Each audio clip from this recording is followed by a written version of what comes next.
여러분 안녕하십니까? 포항 MBC 뉴스데스크입니다. 휴일인 오늘 경북 동해안 지역은 낮부터 기온이 올라 추위가 풀렸고 내일은 기온이 더 오르겠습니다.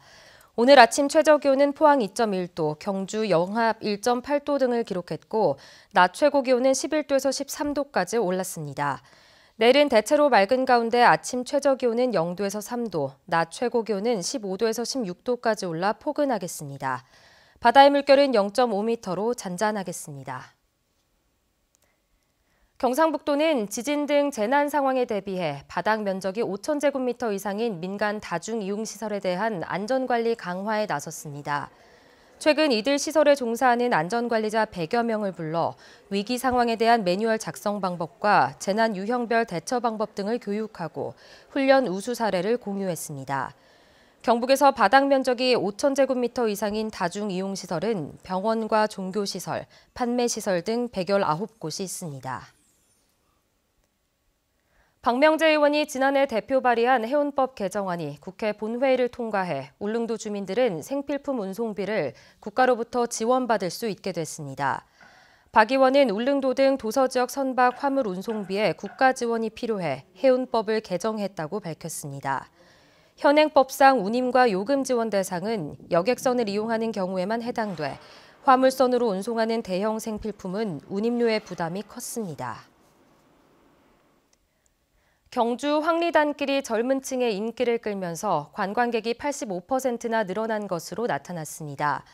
KT 빅데이터 사업단이 경주시의 의뢰를 받아 휴대폰을 기반으로 조사한 결과 올 들어 지난 9월까지 황리단길을 찾은 관광객은 69만여 명으로 지난 한 해 49만여 명을 크게 넘어섰습니다.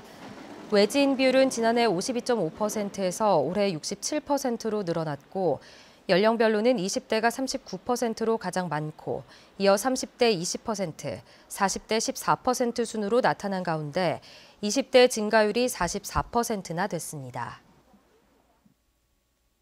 포항과 경주시의회가 의원들의 의정비를 소폭 인상하기로 했습니다.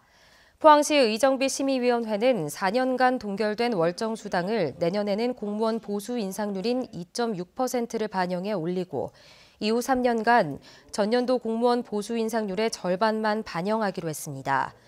이에 따라 포항시의원 의정비는 올해 3,997만 원에서 4,066만 원으로 오릅니다.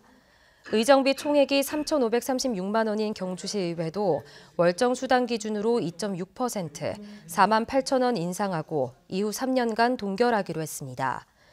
울진군의회는 내년에는 동결하되 2020년부터 2022년까지 월정 수당을 공무원 보수 인상률 절반만 반영하기로 했습니다.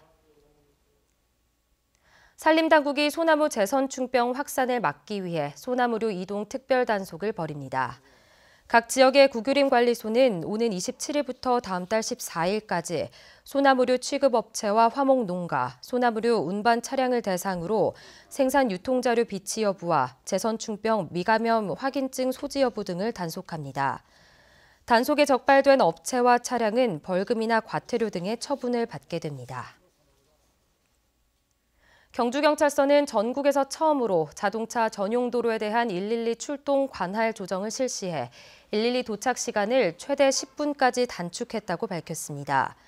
경찰은 자동차 전용 도로는 법정동을 기준으로 112 출동 관할 구역이 정해져 있어 진입 교차로의 진행 반대 방향에서 사건 사고가 발생하면 출동 시간이 지연되는 경우가 빈번했다며 이를 개선하기 위해 관할 파출소를 재조정했다고 설명했습니다. 독립모걸 기념사업회는 올해 독립문학상의 소설가 이승우 씨를, 모걸문학상의 시인 문태준 씨를 선정했습니다. 심사위원단은 이승우 작가의 수상작 모르는 사람들은 원숙한 작가 솜씨를 확인할 수 있었고 문태준 시인의 수상시집 내가 사모하는 일에 무슨 끝이 있나요는 진정성을 깊이 보여줬다고 선정 이유를 설명했습니다. 네, 이상으로 포항 MBC 뉴스데스크를 마칩니다. 여러분 고맙습니다.